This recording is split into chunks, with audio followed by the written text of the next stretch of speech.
Thank you for viewing the Yeutter Institute webinar on China, trade, and COVID-19.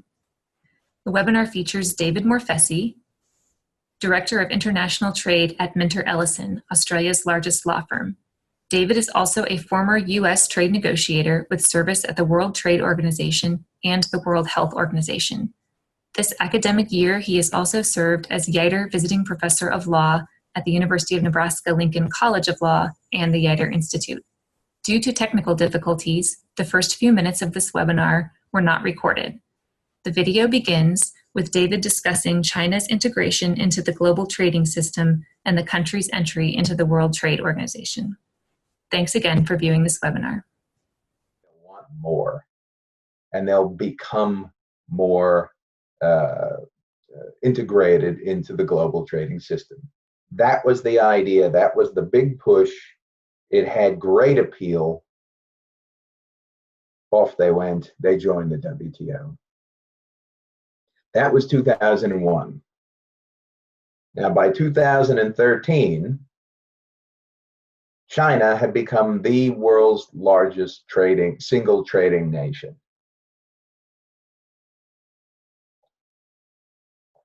Meteoric rise. Those comparative advantages that they wanted to take advantage of, they did, and they were now at the top of world trade in a very, very short time. Now, in that time, there were obviously some issues that we all know about that started to come to light. China was quickly recognized. Allowing them in was one decision. The reason that they were not allowed in to start with, that there was debate about letting them in, and then the friction after letting them in, was all really around the fact that they were very much an atypical, asymmetrical trading partner. They weren't like anybody else. China was its own thing, and every country is different. Every country is individual. But China's ability to literally change the face of world trade at the same time of being this asynchronous, atypical world trade operator made the situation unique. And the United States recognized an issue and attempted to use China's WTO membership in a way that would influence that and bring China closer and closer to global norms and harmonization. So they engaged on a diplomatic front, both politically and economically, the strategic and economic dialogue, which became later, I believe, the comprehensive economic dialogue. These type of things, and it was robust, and a lot of things came out of that. There was a lot that came from there. But where there was conflict and where there was issues about things, for example, intellectual property, as one, and one that I was in part involved in, then there was the WTO, and you could take them for dispute. And China has been taken to dispute 44 times thus far. They've taken 21 disputes themselves.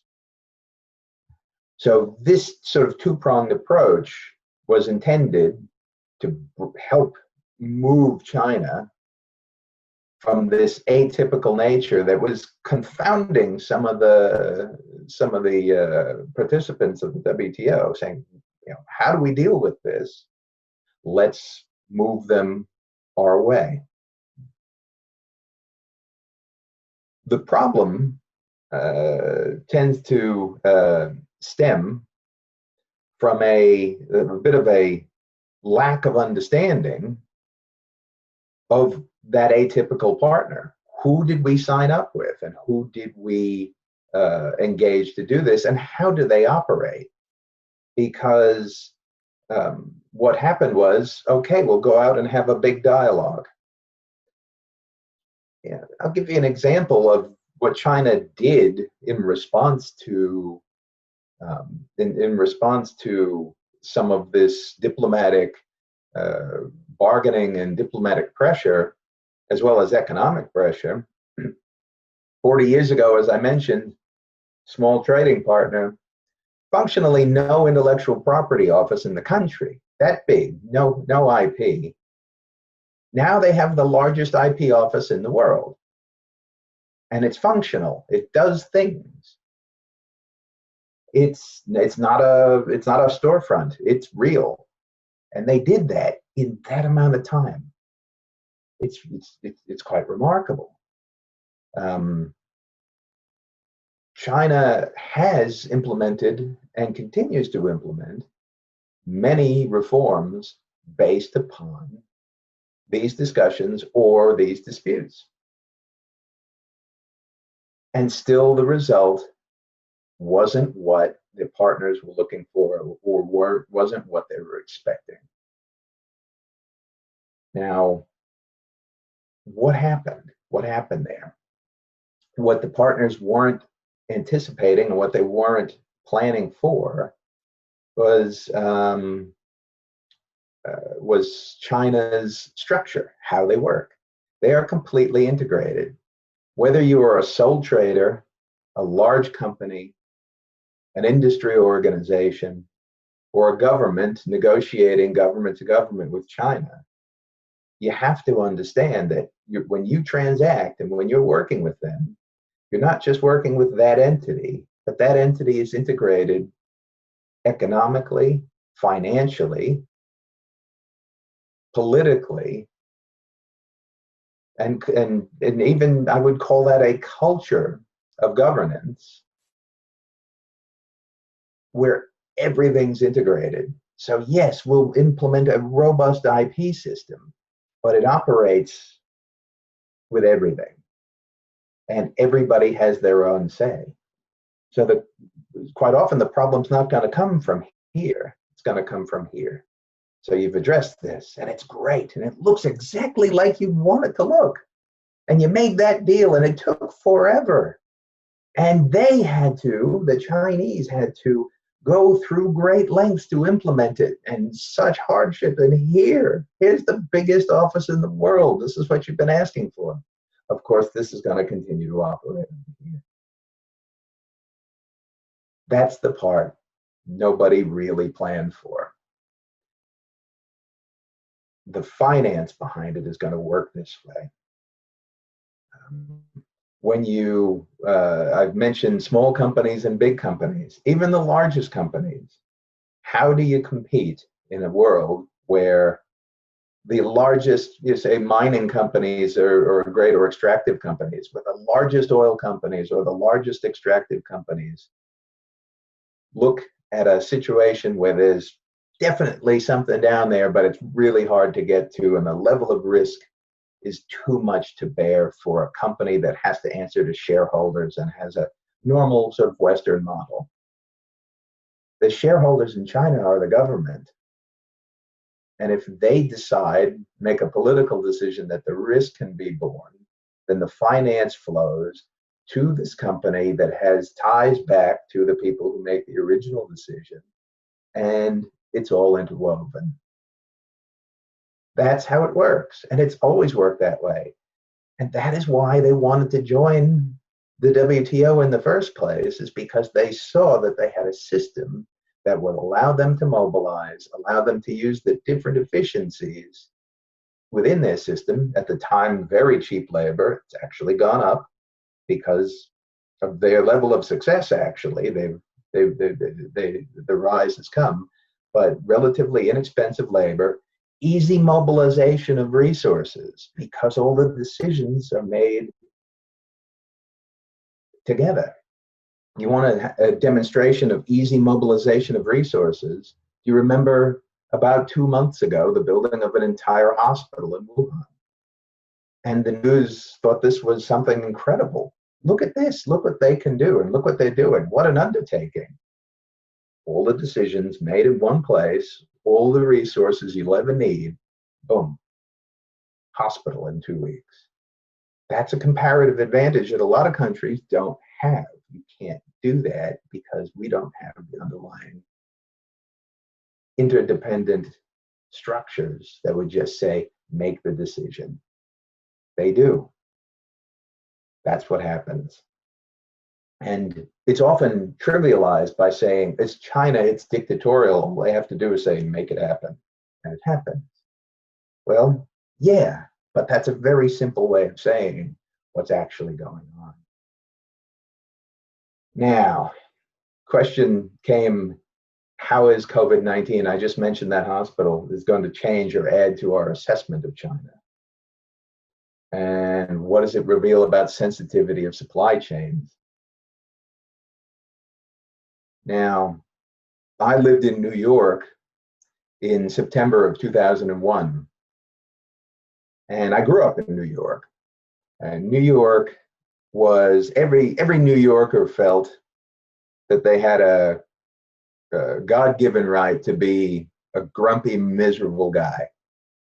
In August of 2001, New Yorkers were a pretty surly, pretty edgy mob. And in October of 2001, New York was a community where if you walk down the street, total strangers would stop and say, hi, how are you? How you going? How you getting through? It changed. It changed dramatically. And it changed on the back of one event that happened on one day. There was a lot of aftermath, but it was really the one day. What's happening now is a terrible, unprecedented in our lifetime event. It's having a very similar effect from what I can tell, but it's strange because the ongoing nature of it, time will tell how human nature and people's interactions are maintained. Here in Australia, I can tell you that a lot of strangers said hi to me and wish me well. A very similar sentiment than that that followed September 11th in New York. Now, I was a trade negotiator in the period after September 11th. Going around the world, I was very much welcomed, and I was very much made to feel like people had solidarity with whatever cause I was championing that day, because I came from a place that had suffered, and they wanted me to know that they stood with us. I don't know how that's going to work, but I tell you, the goodwill element really lifts the ability to have an open and frank conversation with anybody. And ill will makes that entirely difficult. So there'll either be terrible fallout in relations between the U.S. and China based on the fact that obviously this problem originated in China, this terrible tragedy originated there.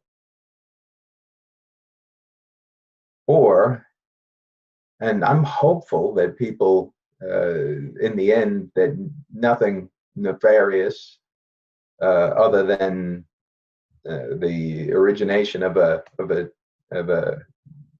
terrible sort of plague. I'm hoping that people will welcome each other back. I'm hoping that they'll have the discussion. As we'll keep going, I'll tell you that I hope this discussion goes on and broadens to take in some of the factors that haven't been taken in yet in the past. And the Phase One deal, for example, can be, and its implementation can be a place to discuss China as an asymmetrical trading partner, as a different being, a different beast, and can give us the opportunity to say, these are the things we asked for. not only will you answer the letter of the agreement, which to this point has frustrated our efforts, or will you answer the spirit of the agreement? And will you show us how you implement it? And tell us, show us, it's kind of harsh when you're talking about international trade and trade relations. Work with us, teach us, make us understand how this is going to function so that we can actually work together in the most efficient way. A great example, today, or not today, but this week, there's an IP action plan that's supposed to come out of the Phase One deal. And this week, I'm just got to read it because to see what the title is. Opinions on Strengthening the Protection of Intellectual Property Promotion Plan. The CNIPA released this week. It's 133 recommendations in it, and it largely follows Phase One. There's nothing contradictory, nothing that I could say. And very brief look, I could be wrong. There's nothing contradictory in it from this Phase One plan, this Phase One agreement, and it is, for all intents and purposes, an action plan, even though it's not titled exactly the same way. Does it have everything in it? Probably not. More importantly, who's releasing it and what power do they have in the entire system of China that they can affect how it is going to work? It isn't a very top-down, filter-through release. It is a lower mid-level agency that doesn't necessarily have power to direct all of the agencies whose activities are mentioned. It doesn't have the power to direct all the localities that are implicated. There has to be coordination. It has to be done in concert if it's going to be done. But those who release this don't necessarily have that ability to do that. Do they intend to get this done? Do they intend to coordinate and work together? I don't know. And it's not clear, and it's not necessarily transparent, and how this thing would operate isn't entirely, and I don't want to presuppose it, because they could take exactly what's on the page and do everything in it. But how they do it and how they work together isn't there. So will this answer those questions, and will this be that document? I don't know. And neither does anybody else. Nobody can tell you that except for the Chinese. But do you know enough to ask that question? Because it reads like something that satisfies, it's an action plan. Hey, they did it. It looks like the Phase One agreement. We're getting somewhere. I'm not saying you're not. Yes, we are getting somewhere. But we have very different ideas, the U.S. and China, as to where that is we're getting. Be careful. Don't be disappointed. Be optimistic and say, okay, this is a step. This is a way we're going. Can you please tell us how that will happen? What is this going to be?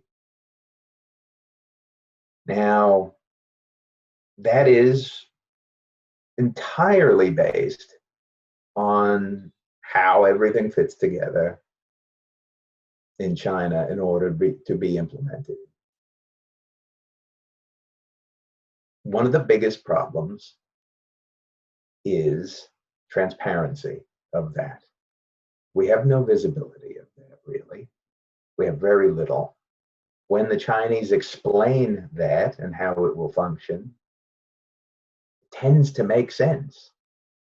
That doesn't happen very often. And it doesn't happen very often because we don't always ask the right questions. We don't always say, we don't always follow the bouncing ball all the way to its end, in part because it's such a different system than a Western-based, market-based system, that why would you go all the way to those decision points? It doesn't even connect in the head to ask, oh, but what does the state bank think of this? Oh, what does this council think of this? Because we don't know, we don't have a full understanding of how it all works when we look at these things generally. Well, we know what we want. We know what we've asked for. We've asked for intellectual property protection. We've asked for open agricultural markets. Oh, in that case, you want these tariffs lowered? You want these protections put in place? You want that? Great.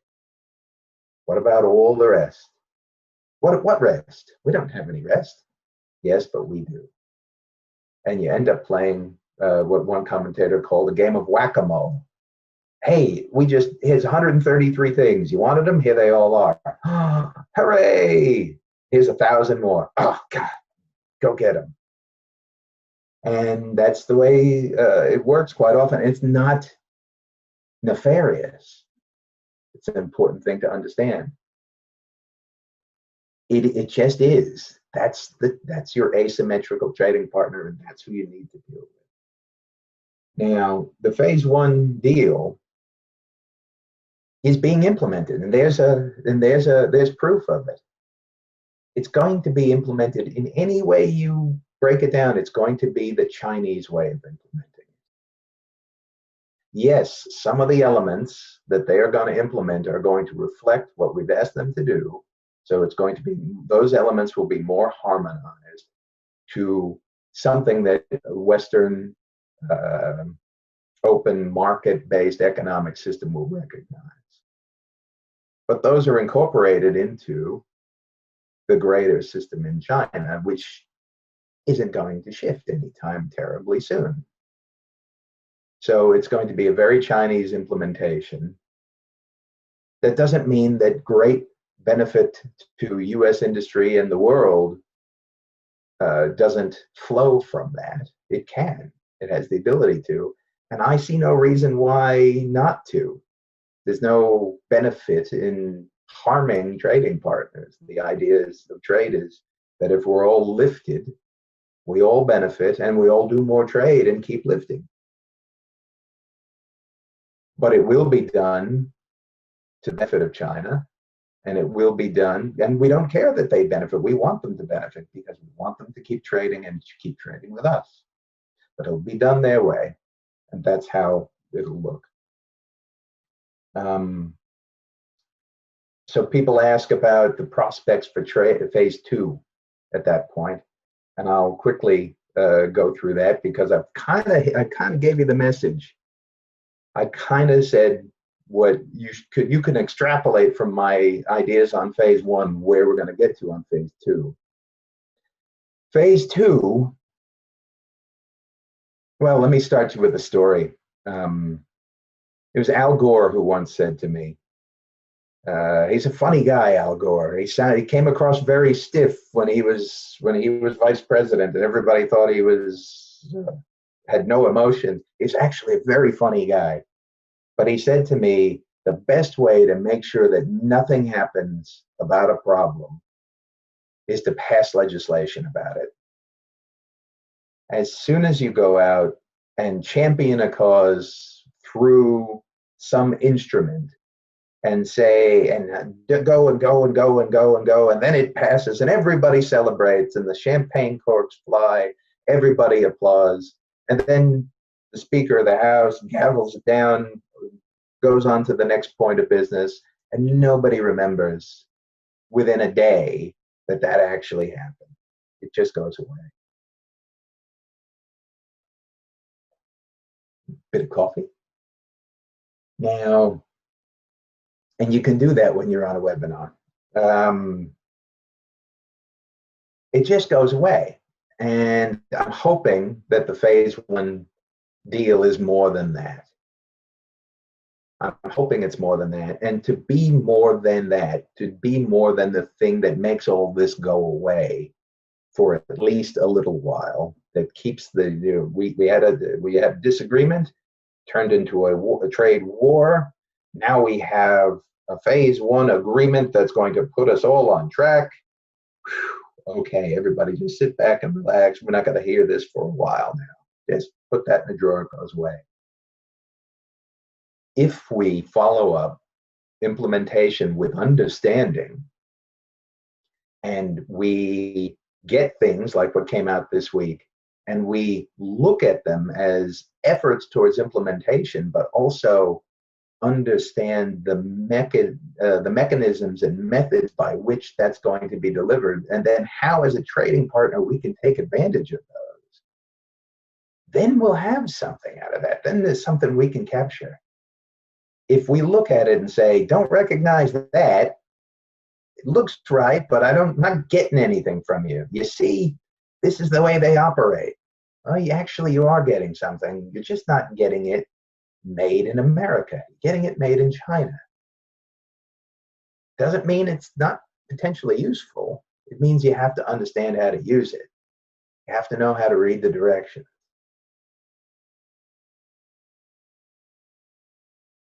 Now, will there be a phase two? That all depends on my reading of phase one. If we look at it and say, wow, thank God that's over. We've got phase one in place. Phase two is going to be a long way down the road if it ever comes. If we look at it as a trade agreement, any trade agreement should be looked at as the first step. Is once you reach agreement, you've opened the door to further dialogue. And you've opened the door to further understanding between the two countries so that efficiencies can be identified and taken advantage of. And inefficiencies can be identified and eliminated. And where they're not eliminated, they can be justified. Free trade, I tell all my classes every time, free trade is the worst term in the world, because when you talk about a free trade agreement, it's usually not free, not about trade, and quite often isn't an agreement. So it is complete furphy. That's a good Australianism, a furphy. Look that one up. Neither free nor trade nor an agreement. What do I mean? I won't go there too much, but the idea is it is liberalized trade where you can do it so that you remove inefficiency and take advantage of efficiencies that exist. It's not free. It's liberalized and in a targeted way. But supply chains and resilience, I'll leave you with this, and then we'll have some questions. Let's talk about supply chains. I won't go into what Mode 4 services are in depth. Mode 4 services are services that are delivered by a service provider, and this is export. The service provider may be in Australia, I don't know, let's say education services, who travels to another country, say the United States, to deliver the services on the ground to the end customer there, and then travels home again. Sound familiar? This is what I was supposed to be doing this week, Mode 4 services to the United States. Well, what could be the death of Qantas, and unfortunately for Virgin Airlines in Australia, the second airline in Australia, meant voluntary administration this week, has been the phoenix that rose out of the ashes for who? Zoom. Thank you, Zoom, because I'm here talking to you because this rose from the ashes. We need to keep working. We need to keep connected. You need to be bored to tears so you can go to sleep tonight. And I'm the perfect guy to help you with that. How am I going to do it? Zoom. I am trading Mode 4 services, delivering them to you from a foreign country digitally. That is, and this crisis has really changed in a very rapid way how we do things. And companies are amazed, some of them, that productivity hasn't dropped off in some areas. Productivity hasn't changed. What's changed? Overheads have come down, some of them. Others, absolutely terrible. You need people the way we used to do things. You need them there, and you need them together, and you need them on top of each other. Oh, good Lord, that's never going to work. But this works. There's going to be a lot of changes, and supply chains are going to shift dramatically in the way we do things. I'm doing this with the law school as well. I hope some of my law school students are here and listening. The way you sign documents across borders. Used to be, when I started out, some of them had to have ribbons and seals and wax and all kinds.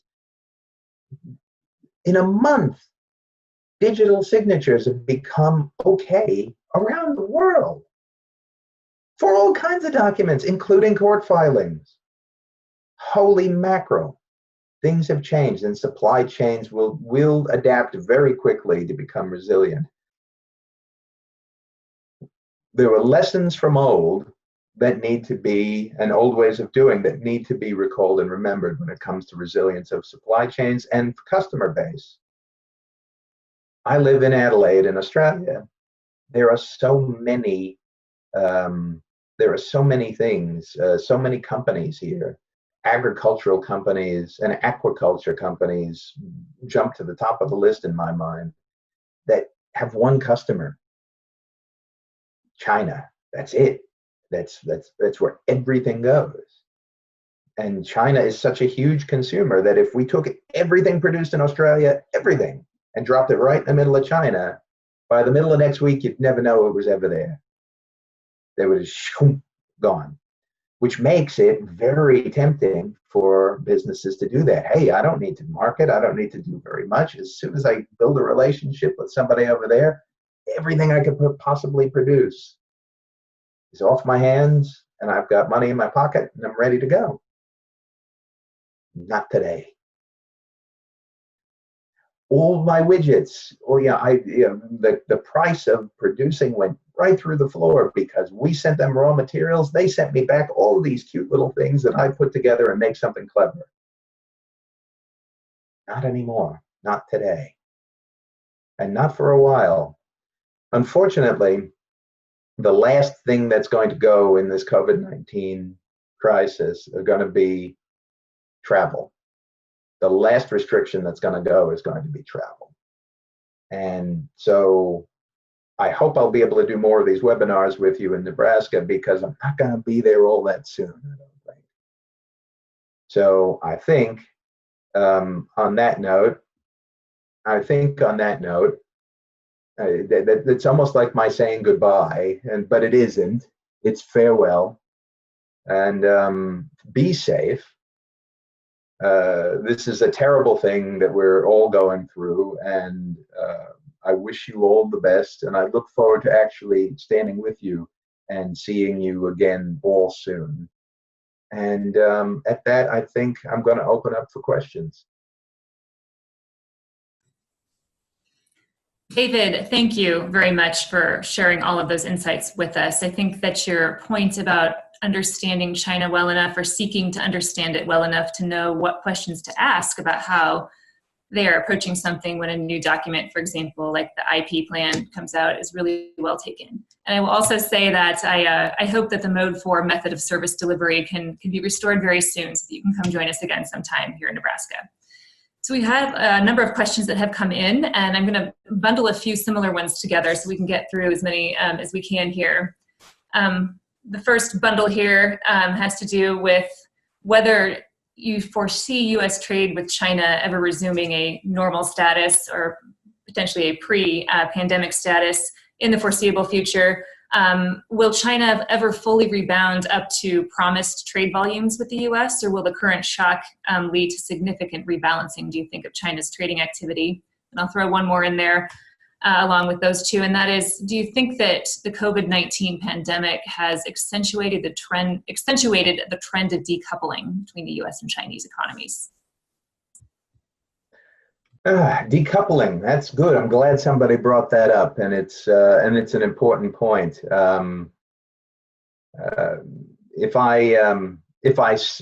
won't start there because the first questions actually were about normal. So let's start with normal. Will we go back to normal? And it's a really good question as to what normal actually was, because while there was steady trade, high volume of trade, fairly constant and robust supply chain movement in and out, raw materials in, goods out, and components out, manufacture based on those components, services based on manufacture. You put them all together and they were a huge part of a lot of commerce and a lot of economic growth, China. On the smaller scale, on the micro scale, that constant graph that looked like that, if you took every point that made that upward slope on that graph, you would end up seeing a lot of dots, up and down, up and down, up and down, up and down. So normal is a relative thing. If you're an agricultural producer and you wonder why this shipment was held up at quarantine and this one wasn't, but you just could never get an answer, that was normal. So normal is good because the graph went like that. What business and traders wanted in dealing with China, and at times didn't know how to ask for it, didn't know exactly what they were looking for, why this was all happening. An understanding of Chinese regulation, how these decisions are taken, and what you can do to address them would keep that line going up, but the individual dots would be closer to the line as opposed to that, and that would make trade a lot more predictable and a lot more efficient. And maybe that line, instead of going like that, would go a little bit more like that. But so the normal, will it go back to normal? Well, things will change. Just the way we do things is going to change, and some of the things we learn from this will impact trade in ways we're not quite sure. I will tell you this, that China is not going to change the way they do things as a whole, as a general system. However, while a lack of transparency in that, and a lack of understanding of how it all works together, which leads to some frustration, a lot of frustration in how to deal with that system.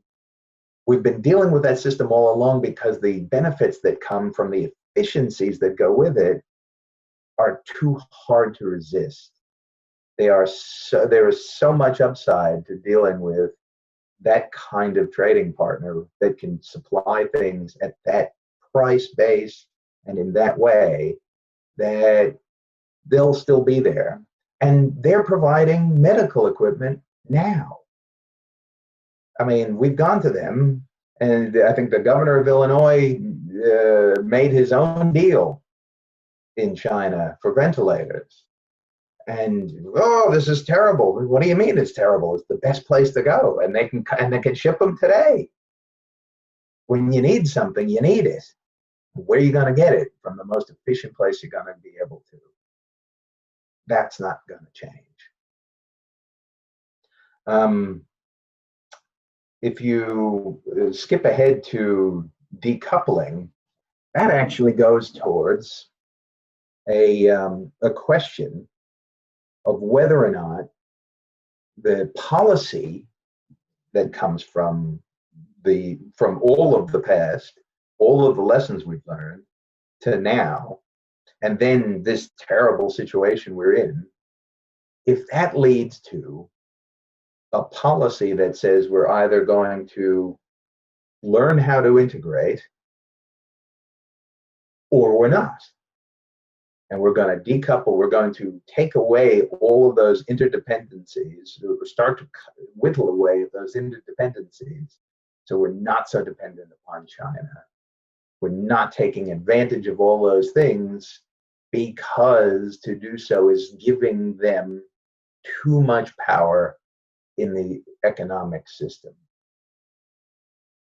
And then subsequently politically in every other way because they control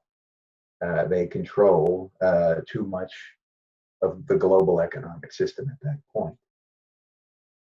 Too many decisions are made based on what China can or will do.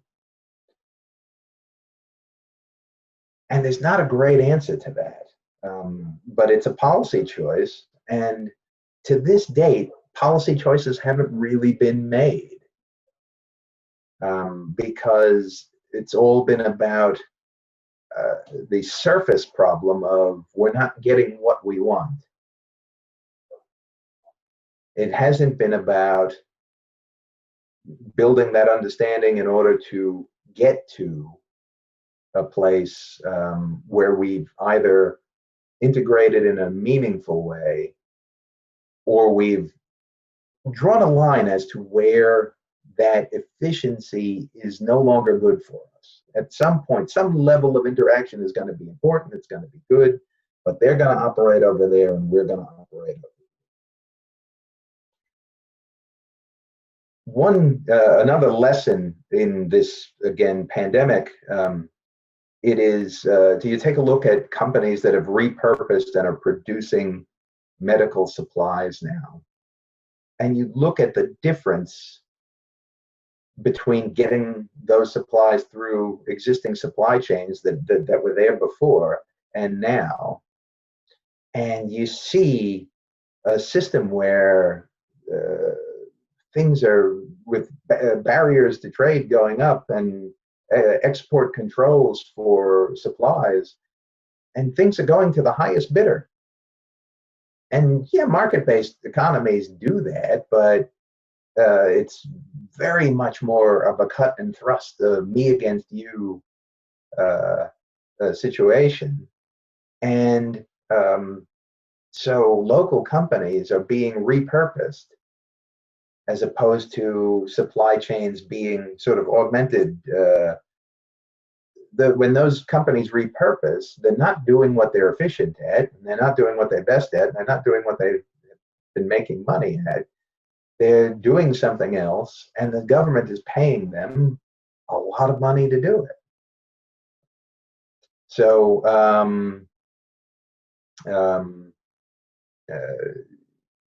will we decouple? I hope we diversify. I hope we are able to have some capability that we're comfortable with, that we can reach to in a sustainable way. But others around the world have also done the same, and some in reaction to this, and some that were there before, but we realize how beneficial or not utilizing alternative supply chains and selling into alternative markets can be. I hope it's a balance. Okay, David, I'm going to bundle a couple more together here as the questions are coming in. One has to do with what you foresee for the future of U.S. China agriculture trade. For those engaged in the business of farming and ranching in Nebraska and elsewhere, it's been a tough couple of years due to weather, low commodity prices, several factors. So what would you predict for the future of U.S. China agriculture trade, as well as what you might say about China's own economic recovery. They've certainly taken a hit due to the pandemic as well. So how would you, what would you have to say about how soon their own economy might be recovering and what that might have to do with demand for U.S. ag products? Another question, and we've gotten a couple on this topic, has to do with whether you think the U.S. should produce more or most of its PPE, personal protective equipment, and pharmaceuticals here in light of COVID-19, or at least ensure that overseas suppliers are closer allies. Well, closer allies is an interesting term, and unfortunately, sometimes during a crisis, it's a relative term. How we deal with one another really should be a plan, and it should be a collaborative effort in terms of something that is going to affect the whole world. There's a lot going around about the World Health Organization, and I'm not going to enter an opinion as to whether they are good or bad as an organization, but I did negotiate there, and I negotiated in the area of pandemic influenza preparedness.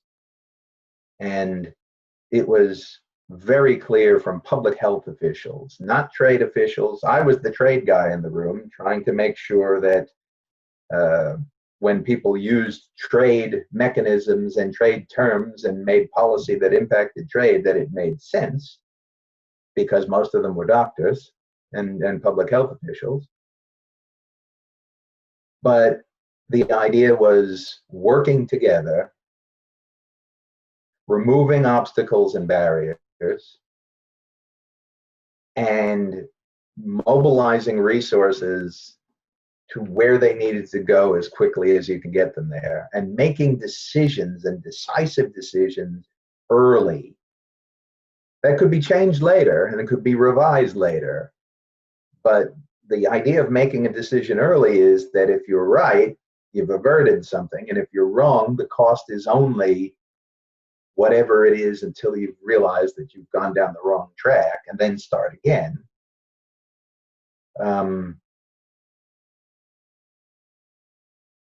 Going it alone, again, having a local capacity is important. It's very important. Going it alone is always going to be inefficient, even if we're the best at it. Even if we can do it better than anyone else, it's going to be less efficient than if we do it together. And that sounds like an economist talking. And I'm no economist. I don't give myself that much credit. But efficient when it comes to pandemic response, at that point, I don't care how much it costs. I'd rather live, and I'd rather you did too. I'd rather you all did. So how can we do this as quickly and efficiently as possible, because we all have the same problem? And it's going to be almost impossible to keep myself from getting it if you can't keep yourself from getting it.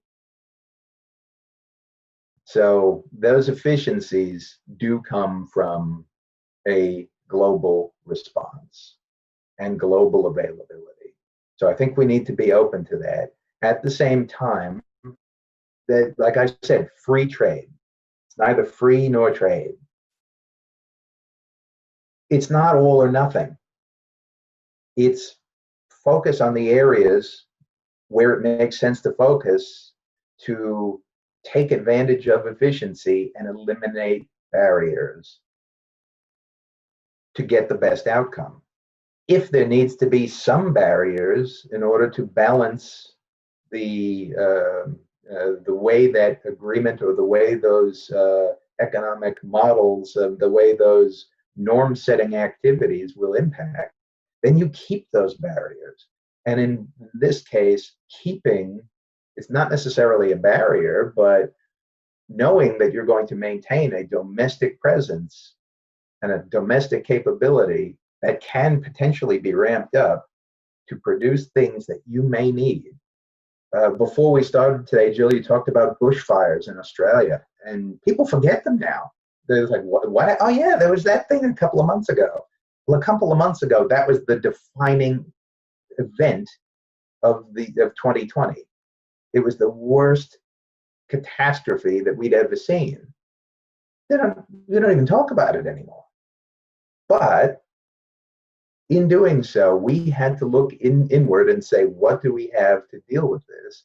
At the same time, we had fire crews from Canada, the United States, Portugal, Spain, Chile, Brazil, all in Australia fighting fire. Couldn't have done it without you guys. Thanks so much. That's what you need. Okay. Another interesting question here, David, for you, and that is, do you foresee greater integration of the private and public sectors in the U.S. and other Western economies to be more competitive with the Chinese system?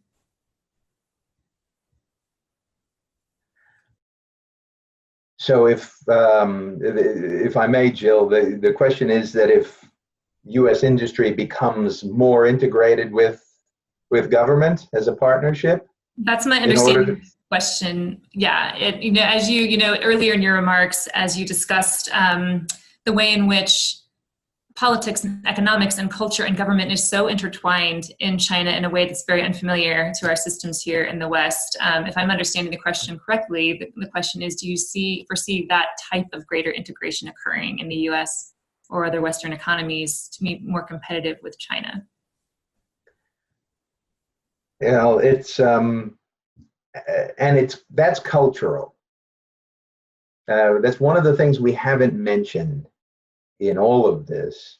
And one of the first things I said to my class this term was, I asked them if they had seen old movies about China in sort of medieval type past and how it was structured, and the emperor and the local governors and all of that sort of hierarchy and power system.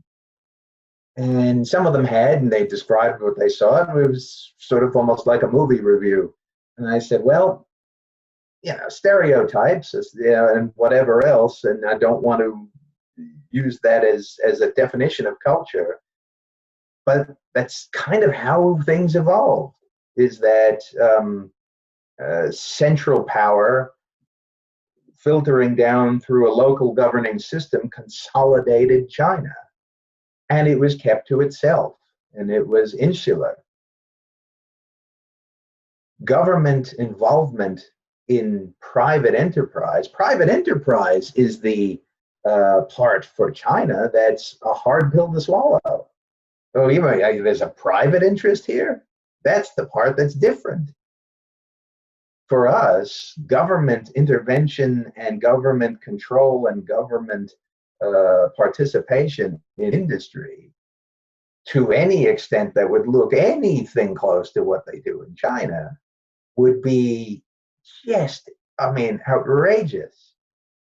Outrageous. When you look at the way people protest in the United States when government makes some decision that affects their lives, imagine the reaction to having government fully integrated into your business decision making.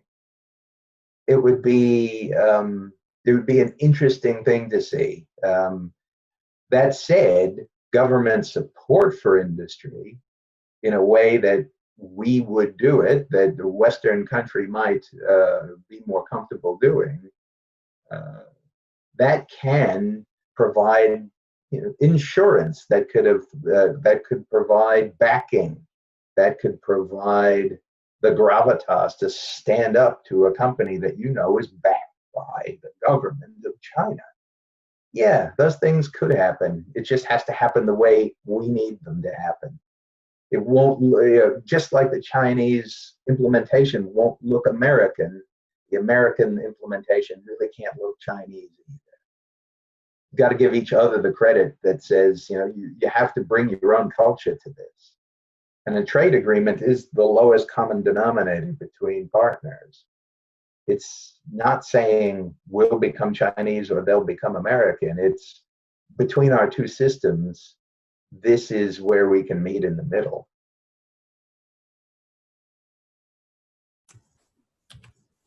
Okay, thank you. We are essentially at the end of our time with you for tonight. I'm going to ask two more questions, one on China and one that relates more to Australia to round out our conversation tonight.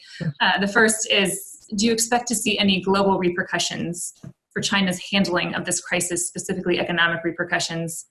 And then secondly, on Australia, do you think that Australia and other countries will reestablish quarantine policies limiting international movement of labor following the pandemic? Is that a roundabout way of asking if I'm coming back? Well, you can answer that too. Well, I'll tell you what.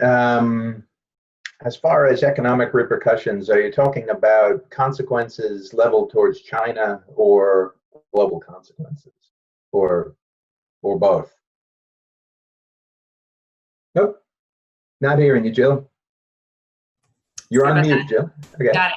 I would say both, David. The question doesn't specify. It says simply economic repercussions, in particular, that you might see occurring stemming from China's handling of this crisis. Well, that's the part that makes the question interesting, is stemming from China's handling of this crisis. You know, the genie's left the bottle in terms of pandemic, where we have it, and with a pandemic, it's not throwing a rock in the pond and watching the ripples go out. It's shouting into a canyon, and the echoes come back from all different directions in an asymmetrical way, so that the reaction and the sound and the impact is unpredictable and different, and then keeps going back and forth. So that's just the disease. If you then layer what the economic impacts of how this is going to play out over what period of time, there's going to be a tremendous impact. Does it stem from the way China handled it? One, I'd say we don't know well enough, because again, it's not transparent enough to be able to say they did this wrong or did that wrong. Some things may have been identified, some things may not have. So if the question is, can we lay the blame on the reaction and the implementing measures of China, and therefore should we be seeking some sort of compensation therefore? That's an incredibly difficult question, and one that I'm not sure we'll ever have an answer to that's satisfactory. It's true that if and everyone has made mistakes in the implementation of a strategy, because you act quickly and you act to the best of your information, and then you reassess as you go along. So we've seen that, and we've seen the confusion and the lack of information even that we have. Australia is much like the United States in that the amount of information we have is usually quite high. We usually have great transparency in what's going to happen here and what's going to be regulated. How long are we going to have to stay inside? I don't know. The situation doesn't allow for that. So the short answer is it's very hard to attribute the cause and effect when you don't have that kind of information. So there's going to be a tremendous effect. Is it from the way it was handled at the outbreak? I don't know.